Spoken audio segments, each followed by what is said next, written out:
If you ever want to know your value in a family, wait until there's something to split. In my case, it was a college laptop. My brother, Max, got a brand new top-of-the-line MacBook Pro, preloaded with Adobe Suite, Final Cut Pro, and even a custom engraving that said, "Go change the world, Max!" My parents practically threw a ribbon-cutting ceremony for it. My mom took pictures of him unboxing it like it was a newborn baby. My dad nodded with solemn pride, the same way he looked at his grill when it cooked steak perfectly.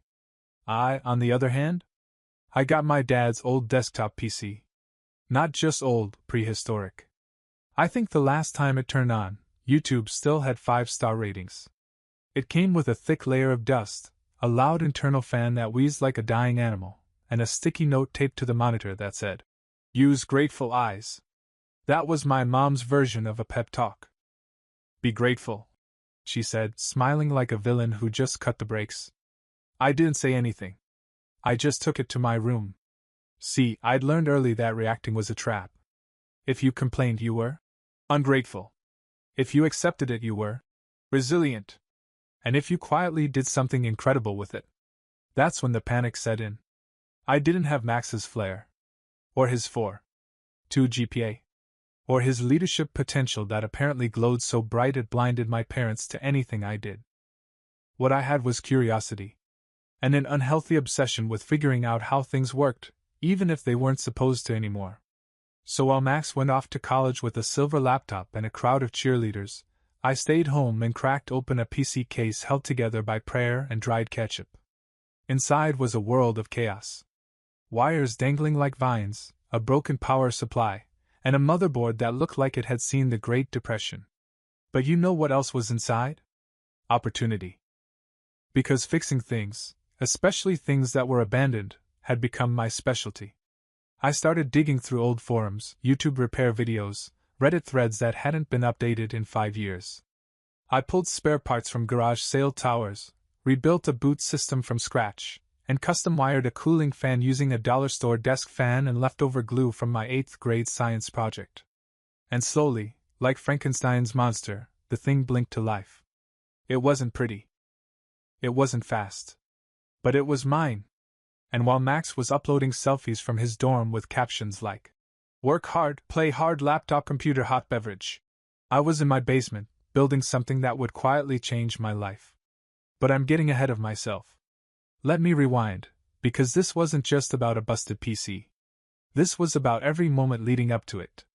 The birthdays where Max got AirPods and I got socks. The family dinners where everyone asked about his lectures and no one asked if I was still alive. The time my science project was selected for regionals and my parents said, "Oh cool! But have you seen Max's economics paper?" I wasn't the black sheep. I was the invisible one. And somewhere along the way, I stopped trying to be seen, and started building a world where I didn't need them to look at me. But the broken PC was the first spark. 1 week after I fixed it, I accidentally turned it into something else entirely. A prototype. An idea. Something I'd been sketching in notebooks for months but never had the hardware to test. A modular desktop unit with an open framework that could adapt to cheap replacement parts. Like a Raspberry Pi had a child with a Swiss Army knife. I didn't know if it would work. I just knew I couldn't stop now. So I kept going. Late nights. Energy drinks. Coding while my parents watched TV upstairs and assumed I was playing Fortnite in the dark. Soldering circuit boards by hand with shaky fingers and a cracked soldering pen from eBay. Sketching out diagrams on the back of junk mail and saving files on 5 different USBs because I didn't trust the system not to explode. Max called once to brag about his dorm suite and the cafe lattes in his student lounge. I just said, "Cool." He didn't ask what I was doing. No one did. And maybe that was the best part. Because when no one's watching, there's no one to tell you what you can't do. The startup didn't begin as a startup. It began as a fix. Then an upgrade. Then a prototype I posted anonymously in a tech subreddit, just to see if anyone cared. They did. A retired engineer commented, "If you build this into a kit, I'll buy 5. Another wrote, "Where can I donate to make this real?" I didn't even have a name for it yet. But I had something better. Momentum. And all of it started with that busted, wheezing computer that my mom handed me like a punishment. That's when I knew I wasn't just fixing old hardware. I was rewriting the whole damn system. The Reddit post wasn't supposed to do numbers. It was 3 a.m., and I was riding the high of finally getting my Frankenstein rig to boot without the sound of dying raccoons coming from the fan. I snapped a pic of the build on my desk, a weird mesh of recycled parts, zip ties, and handwritten notes taped across the side panel like a mad scientist's journal. Caption: Rebuilt my dad's 2006 Office PC into a modular reparable desktop. Booted Linux in under 5 minutes. Runs clean. Feels weirdly personal. I added a few photos. Nothing fancy. No clickbait. No begging for upvotes. Just posted it. I woke up the next day to 6,000 upvotes. By lunchtime, it was 17K. By dinner, I was fielding DMs from engineers, hobbyists, and one guy who worked at a nonprofit teaching coding to underprivileged kids in Detroit. He asked if I'd consider turning the concept into something they could teach students to build from scrap hardware. That message stuck. Because it wasn't just about me anymore. It was about everyone who ever got the broken leftovers, the hand-me-down junk, the be grateful specials while someone else in the house got everything new and shiny. My inbox exploded. People were offering tips, wiring diagrams, even testing offers. One guy wanted to send me parts from his company's discarded hardware pile. Another asked if I'd consider doing a Kickstarter. Meanwhile, upstairs, my parents were arguing about which Netflix password still worked. They didn't ask why I'd been sleeping 3 hours a night. Or why I stopped eating dinner with them. Or why I kept disappearing into the garage, soldering until my hands shook. Max called again. He needed help logging into our family Hulu account. "Hey, do you still live at home?" he asked, like it was an afterthought. "Yeah," I said. He laughed. "That sucks." Then he hung up. I didn't even bother responding. Because at that point, I had prototype V2 on the table. Slimmer, quieter, easier to assemble. I'd ordered parts from eBay, some from local shops, and even bartered with a guy in my town who had a busted projector for trade. My bedroom looked like a tech graveyard, only I was performing resurrection rituals every night. I didn't have a business plan. But I had a name. Reddit. Built from scraps. Made to last. It felt right. No venture capital. No slick logos. Just the concept of building something lasting out of the pieces most people throw away. I bought a domain name for $12. Uploaded a short page, just a rough overview, some build instructions, a contact form. And then I uploaded a second Reddit post linking to it. This time, it went viral. Not just Reddit. Tech forums. Discord channels. Facebook groups. Even one Reddit mod messaged me. "Are you aware this hit hacker news? You're kind of blowing up, dude." I wasn't. But I became very aware when I got my first bulk inquiry. "Would you be able to supply 20 to 25 kits per month for a community learning program? We have funding available." Funding? You mean money? I opened the spreadsheet I'd been using to track parts and suppliers and started calculating. And here's the wild part. I could do it.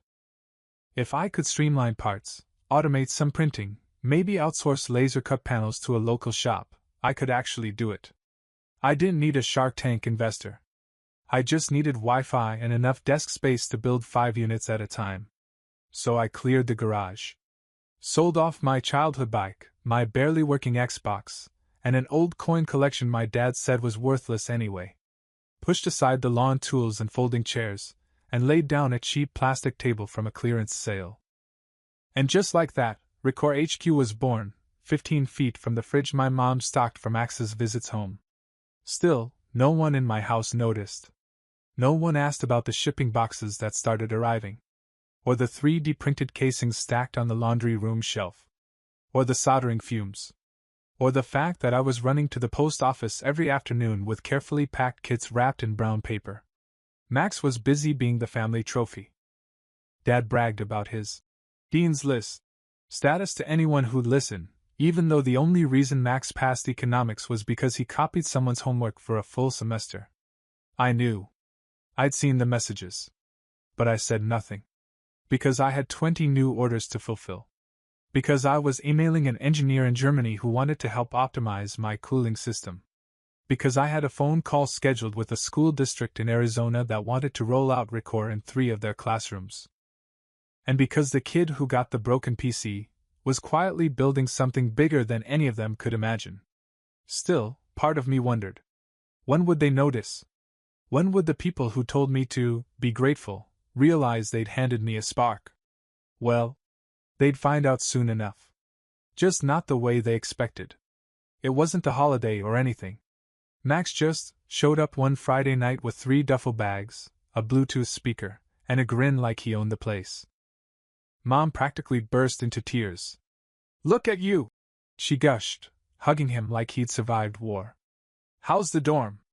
How's college? Are the professors treating you well?" Dad grinned from the couch, already pulling up ESPN4. Bonding time. Nobody asked why he came home unannounced, or why he didn't bring his laptop. But I noticed. I noticed everything. And more importantly, I noticed what he noticed, because Max, bless his barely passing GPA, isn't exactly subtle. The first time he walked past the garage, he did a double take. The tables, the stacked kits, the boxes labeled Record Batches Week 4. The soldering gear.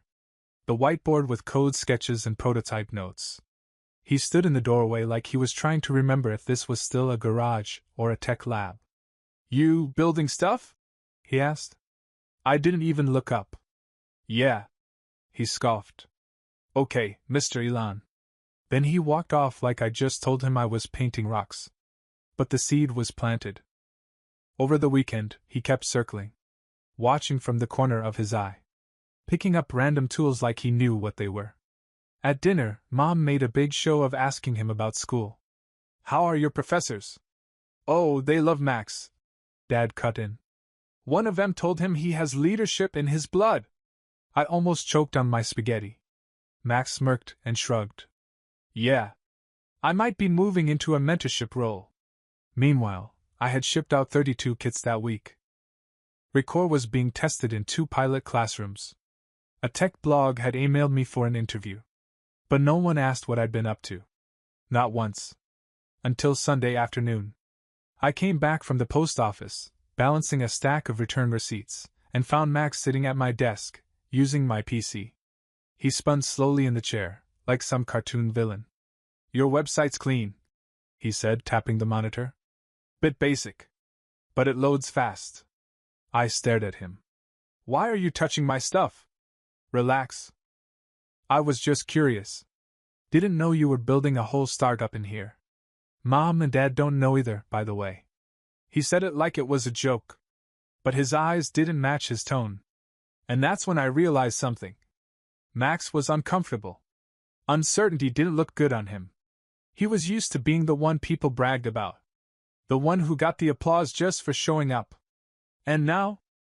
He was in my garage, using my Wi-Fi, clicking through a website I built from scratch while he was sipping chai lattes at his campus Starbucks. "What do you want, Max?" I asked. He shrugged.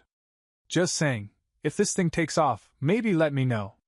Could be fun to collaborate." "Collaborate?" I blinked. "Yeah, you know. You do the nerdy stuff. I handle the pitch. Get some investors, clean it up, get it on shelves." I just stared at him. This man couldn't format a Word doc without crashing something. He once called HDMI a setting. And now he wanted to pitch my company? I didn't argue. I didn't have to. Because 2 days later, Record got featured in a newsletter run by a guy who used to work at MIT. That link? It got reposted. Then picked up by a low-level tech journalist. Then that journalist DM'd me asking for a quick call. And that call? Turned into a full article. Headline: "This teen turned scrap into a startup that could disrupt the DIY PC industry." It dropped on a Wednesday. By Thursday, Record's waitlist had 200 names. By Friday, I'd sold out of all current units. And by Saturday morning, I was trending. Nothing huge. Not worldwide. But in tech circles, people were suddenly talking about That kid with the modular build kits. That's when things shifted at home. Mom stood in the hallway, holding her phone with a confused frown. Do you know someone named Chris Tenner? I froze. Why? He emailed the family account asking if he could schedule a video interview with you about. Record?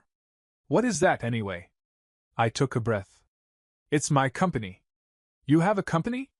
Dad leaned in from the living room. Wait, hold on. Are you in trouble?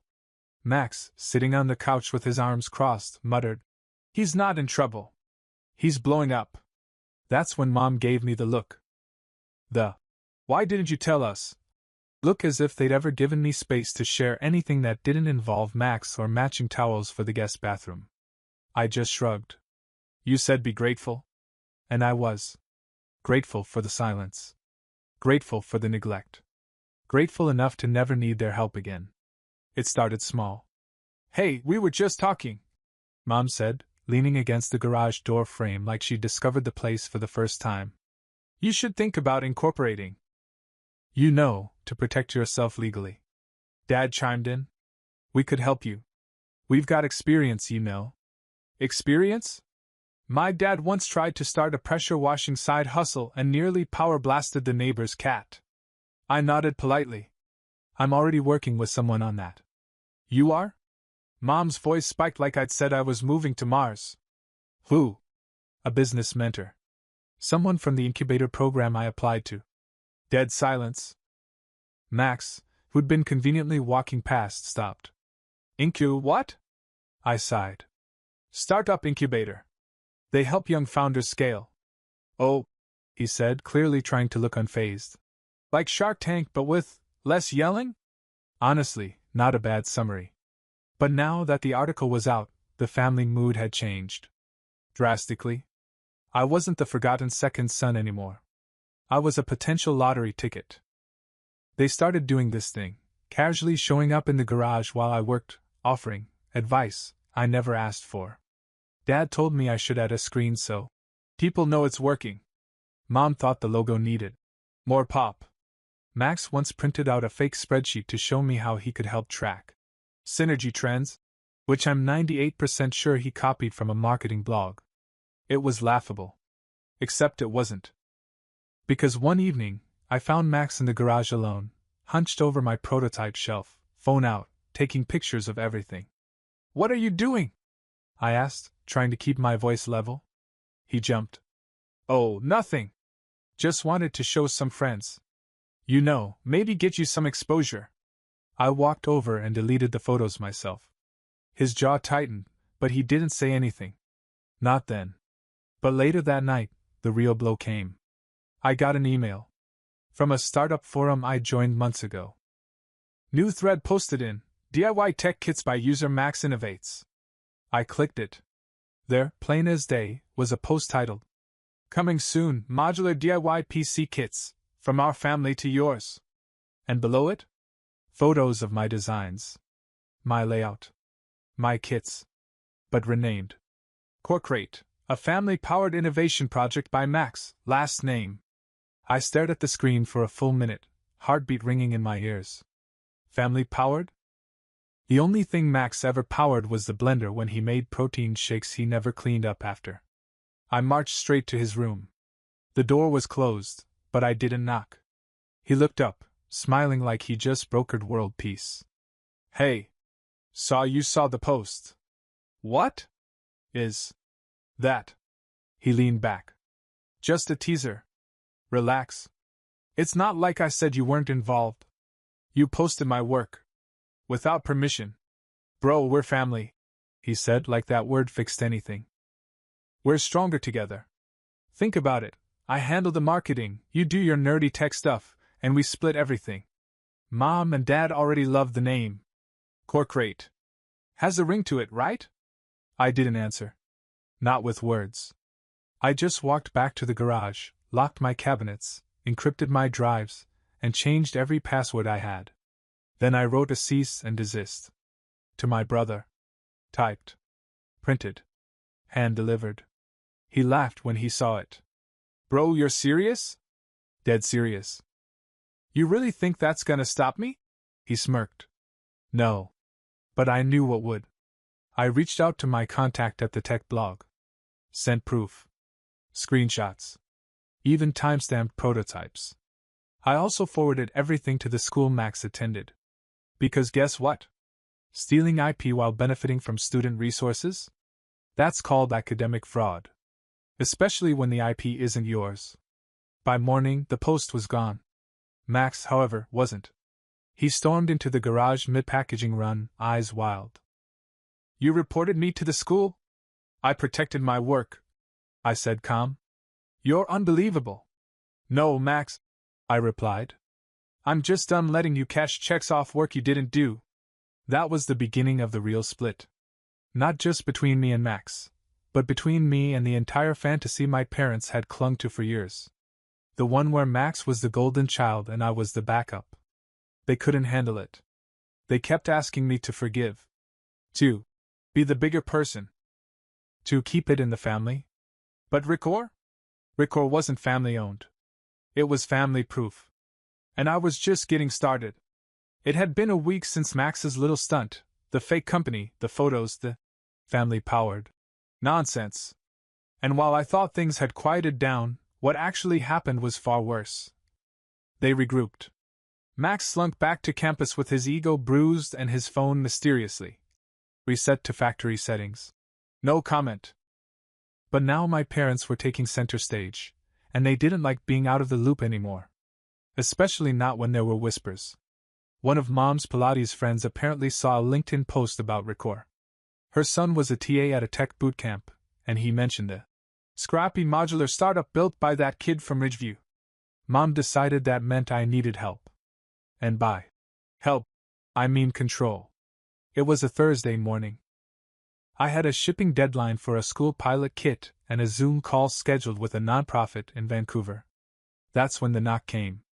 I opened the door to find my parents standing side by side, like real estate agents or amateur hostage negotiators. Mom held a binder. Dad held a travel mug and the kind of forced smile people make right before telling you your dog ran away. We want to talk, Mom said. About what? About your future, she replied. I stepped aside, reluctantly. Mostly because I didn't have the energy to argue while holding a soldering iron. They walked into the garage like tourists, heads swiveling, eyes scanning every label, wire, and bin like they were preparing to open a Yelp page on the operation. Then Mom dropped the bomb.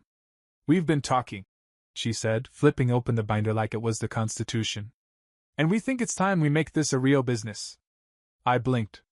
It is a real business. Dad nodded. Right, but we mean with a proper structure. A family LLC. We handle the finances, keep things clean. You focus on your little builds. No distractions. My little builds. I turned to Mom. So you want me to hand over ownership, do you? Don't be dramatic, she said in a tone that made me want to flip a table. We'd all benefit. It's ours, after all. Ours? Yes, she said casually. We gave you the garage, the roof over your head. That PC, even if it was old, got you started. I swear, I almost laughed. Instead, I reached into a drawer, pulled out a document, and slapped it on the workbench. It was the sole proprietorship certificate. Ricord was already registered. Under my name. Their faces stiffened. Mom blinked. When did you do this? Months ago. You didn't tell us. You didn't ask. Dad's mug made a hollow thunk as he set it down harder than necessary. Son, he said, shifting tones, you're getting in over your head. You've got something decent going here, but you don't know how the world works yet. Let us help. No, Dad. You want to own it. Mom's voice sharpened. You're being ungrateful. There it was. The golden phrase. The family motto. Be grateful. Grateful for being ignored? Grateful for the broken leftovers?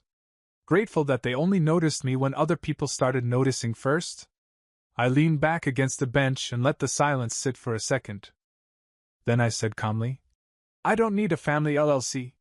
I need space to work. Then maybe it's time you start paying rent, Dad said. His tone had dropped now, cold, rigid, corporate. I just smiled.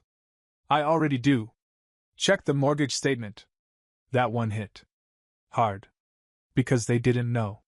2 months earlier, I'd started making silent contributions to the mortgage, directly. Through the portal. Just to keep the peace. Now, I wasn't so sure I wanted to keep doing that. Is that supposed to impress us? Dad said, though his face said otherwise. No, I replied. It's supposed to remind you I'm not your intern. They left without another word, but not before Mom said something under her breath. Max would have handled this differently. She was right. Max would have let them take over. I wouldn't. And just to make sure there were no more visits, I installed a keypad lock on the garage door. That weekend, something even crazier happened. The nonprofit in Vancouver? They loved the pilot kits. They wanted to order 100 more. And they invited me to present Record at a youth tech summit. Flight. Hotel. Covered. I stared at the email for a long time before calling the one person I knew would get it, my old CS teacher, Mr. Groves. He was the first person who ever said I had potential. Back when I got detention for hacking the school printer and making it play MIDI music during tests. He picked up on the second ring. You finally going pro? He asked. Looks like it. About time. And just like that, I felt something shift. No more hiding in garages. No more explaining myself to people who only saw me when I could be used. It was time to take Record beyond this house. Far beyond. 3 weeks later, I stepped onto a conference stage in a hotel ballroom in Vancouver. There were 2 massive banners behind me, one with my name and the Record logo, and another that just read, "Innovation isn't always polished." Someone on the summit team had pulled that quote from my Reddit post. And they were right. I wasn't polished. I still used zip ties to hold some prototype parts together. I still shipped from my garage. And the first version of my business cards had my Venmo handle on them because I hadn't figured out invoicing yet. But that morning, I stood in front of an audience of 600 educators, engineers, coders, and founders. I showed slides. I shared test results. I even got a round of applause when I explained how every Record kit used discarded parts from schools and nonprofits. Repurposed, cleaned, rebuilt. I ended with a single sentence.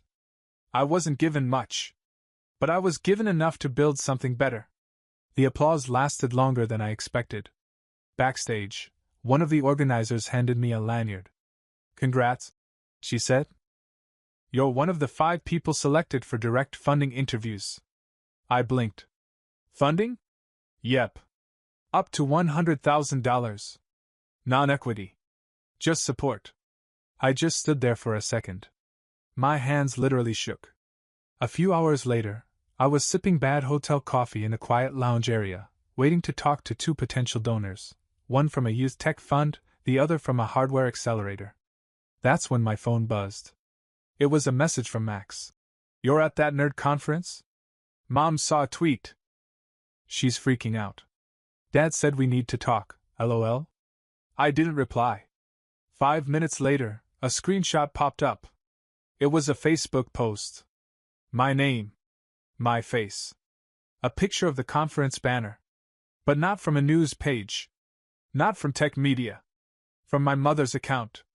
So proud of our brilliant son. He's come so far. Always knew he'd do something amazing with his tech skills. #FamilyBusiness #Record. Family. Business. I almost spit out my coffee. I stared at the screen like it had personally insulted me. The same woman who told me, be grateful, when I got a 12-year-old broken PC was now publicly claiming credit for a business she tried to hijack. A business she wanted me to hand over weeks earlier. And the comments? Oh my God, you must be such proud parents. Knew he was gifted. When are you launching in the States? Can't wait to support your family's venture. I closed the app. I didn't block her. I didn't comment. I just quietly updated the About page on the Record website that evening, added a short section about founding story. It included the busted PC, the ignored dinners, the family support that never showed until the money did. I didn't name names. But I didn't have to. The wording was enough for anyone who knew me, and apparently, a few from back home did. The next day, during the post-panel networking session, a woman tapped my shoulder. "Hey, you're Mason, right?" "Yeah." "I'm Jill. My brother lives in Ridgeview. He sent me your story. Said, and I quote, 'The kid who got tossed the junk PC just got a standing ovation in Vancouver.'" I couldn't help but laugh. She smiled. "Anyway, I work with a school district back in Colorado. We'd like to bring you in for a pilot. We've got 4,000 students across 12 schools." I nearly dropped my drink. She handed me a card and said, "Think about it. We'll fund your travel." After she walked away, I just stood there, surrounded by tables of people pitching million-dollar apps and AI-powered toothbrushes, holding a card from someone who actually wanted to invest in kids who got junk. That's when I realized something. I'd built more than a business. I'd built proof. Proof that you don't need a golden laptop or cheerleaders in your living room to matter. You just need a broken PC, a soldering iron, and a reason to keep going. When I got home from Vancouver, the house felt rehearsed. Mom was chopping salad in the kitchen like a cooking show contestant. 3 plates were set. Max appeared from the hallway the moment I walked in. "Hey, world traveler," he smirked. "Heard you crushed it." Before I could answer, Dad chimed in with a full performance. How proud they were. How everyone at church was talking about me. How we should sit down soon and talk expansion. How Max had some ideas for the next phase of Record. I didn't sit. Didn't even take off my jacket. I just walked into the garage. Except it wasn't the garage anymore. It had been scrubbed. Reorganized. My prototype table shoved to the back. Bins moved. A new folding table front and center, with Max's name on a notepad and a ring light aimed squarely at the workspace. I turned around. "Why did you touch my workspace?" Mom didn't flinch. "It's not just yours, Mason. It's the garage." Dad added, "Max needed space. He's planning some pitch content." Max leaned in the doorway. "Just gonna shoot a few concept videos, for Record's next phase." He paused. "Might include a few throwback clips. You, me, and the first prototype. Real origin story vibes." That's when I laughed. Not sarcastic, just calm. "You were never in the origin story." Max blinked, caught off guard. Dad stood up like I'd insulted a flag. "Mason, this attitude." "No." I cut in. "We're not doing that." Mom folded her arms. "We're trying to help. By hijacking my space? Filming a fake narrative? You're being ungrateful," she snapped. There it was. The family motto. Be grateful. I took out my phone. Opened a folder. Held up the screen. A video from the Vancouver school pilot. Kids building Record kits. One says, "My brother said I was stupid. Now I'm showing him how to code." Then I looked at them. You know what no one said? My family made it all possible. I walked back into the garage.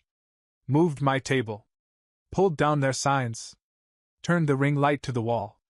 Then I taped a note to the inside of the door. Not a family business. Not a group project. Not for sale. 2 days later, I packed every prototype, every build file, and left for Colorado.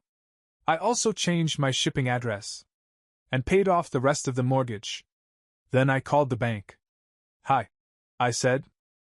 "I'd like to remove 2 co-signers from the monthly contribution agreement. Are you the primary payer?"